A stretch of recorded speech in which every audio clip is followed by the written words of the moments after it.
But what does it do? It changes size whenever it wants and corrupts anyone who touches it. No, we're not talking about Michael's penis all night again. No, the One Ring from Lord of the Rings. You know, obviously, I was being hilarious. I actually was talking about I watched 20 hours of movie, okay, and I still don't get why people are lording over this ring. I mean, yeah, invisibility is great and all, but this is a world where there are like wizards and lava monsters and Stephen Colbert. In that world, invisibility power should be like a fancy iPhone case, not like a central global conflict. Is this what we're gonna talk about tonight? Things that Katie still doesn't understand yet? Because I have a job. Like in my life, I have a job to go to. I can't live here now. Invisibility is corrupting by its very nature. In the Silmarillion, they tell you right off the bat. The short answer is that the One Ring controls a bunch of other rings. The Black Cloak horsey guys used to be 9 human kings, but now their magic rings enslave them to Sauron. Okay, so that is why the ring is so evil. He's bad for kings. Then why does every power-hungry jerk want a piece of it? The ring is evil because it's got a hunk of Sauron's soul in it. She's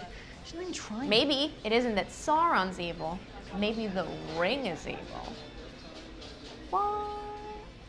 Did we just find the thing that we're gonna talk about tonight?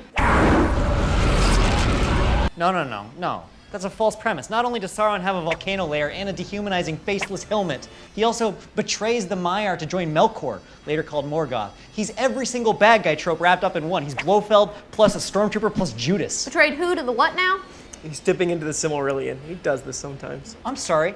Lord of the Rings is very important in my family. Does that count? Judges. Overruled. Think about it. We don't see Sauron be evil. We're just told he's evil by his enemies. Sauron needs only this ring to cover all the lands of a second darkness. At the beginning of the whole trilogy, the good guys are winning, and hard. That's why Lord Spiky Hat has to come out and do battle in the first place. He's his team's last hope. And think about who gives that opening narration. Some crazy old forest hermit. They're not the most reliable sources of oral history. I learned that the hard way. And Spiky Hats on Metal Pants does seem to be leading a ragtag group of lovable misfits. Looks like meat's back on the menu, boys. Yeah, well, all the human armor looks like it's individually tailored, like somebody's dad owned the armor store. A camp trust fund.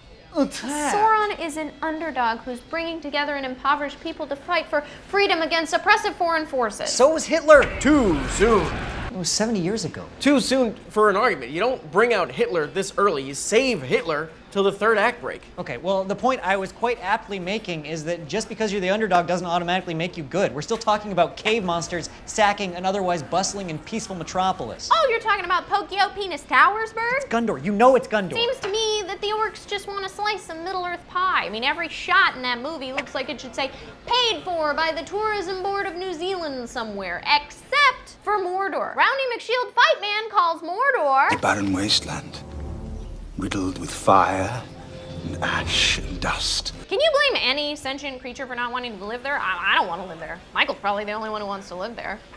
They have excellent schools. And I think it looks like that because the orcs treat their surroundings badly. It's like a proto-Captain Planet thing where the environment reflects the shittiness of your soul inside. Oh, what a convenient worldview. Anyone who lives somewhere terrible must deserve it, right? Admit it, the orcs are a subjugated class, the lowest race. They're never going to get a chance at the Middle-earth dream. Are you really going to play the fictional fantasy race card? Hey, I calls him like I sees him. But to be honest, race isn't the biggest problem in Middle-earth. It's immortality. Immortality prevents progress. How so? Dan, I want you to do me a favor and conceive of a world where Thomas Jefferson is still alive. Okay.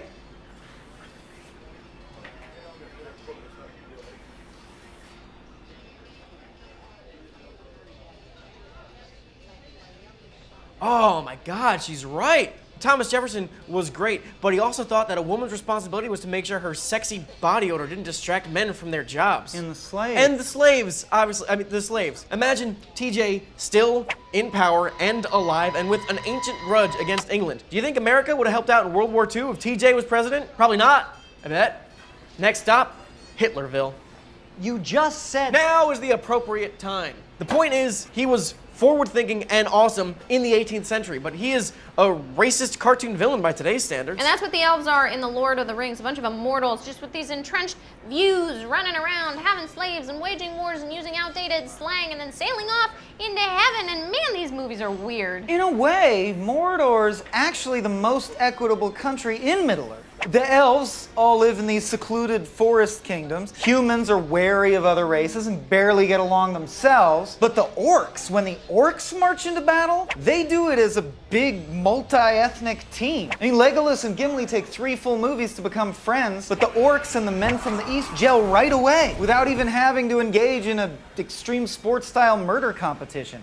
You know, I bet in Mordor they have gay rights and universal health care, too. What would Sauron care? He's just the eye. Mordor is a rich multicultural stew with a large base of working poor. No wonder the elves and Sauron hate it so much. No, hating orcs is not a one-to-one parallel to real-world racism. The Silmarillion also tells us that orcs are essentially just elvish POWs, captured by Melkor, later called Morgoth, and then tortured and deformed into insanity. Why would you root for actual Reavers? These are real-world monsters, not some elvish minority.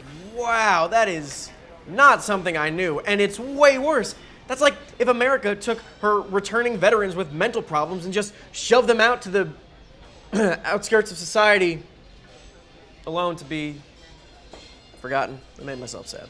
Losing ground, Soren. Pull it together. Man, if the elves hate the orcs for being torture victims with PTSD, then their culture is way more Nazi-esque than we thought. Elrond does seem pretty peeved that his daughter might enter into a mixed-race marriage. Gotta keep that pure Aryan immortality blood in the family, right? And we haven't even touched on the war crimes yet. Just imagine the orcs as real people with thoughts and feelings, and the whole thing just becomes this homage to sociopathic cruelty on the battlefield. Why did you do that? You promised to set him free. I freed his wretched head from his miserable shoulders. And that is the problem with every fantasy universe. They rewind it all the way back to the Middle Ages, and their worldview ends up going with it. Game of Thrones wrote out pretty much every non-white character, and then Harry Potter, Lavender Brown goes from being black to white in the movie where she finally shags Ron. But Lord of the Rings is the example, the seminal modern story that drags us into this fictional white supremacy.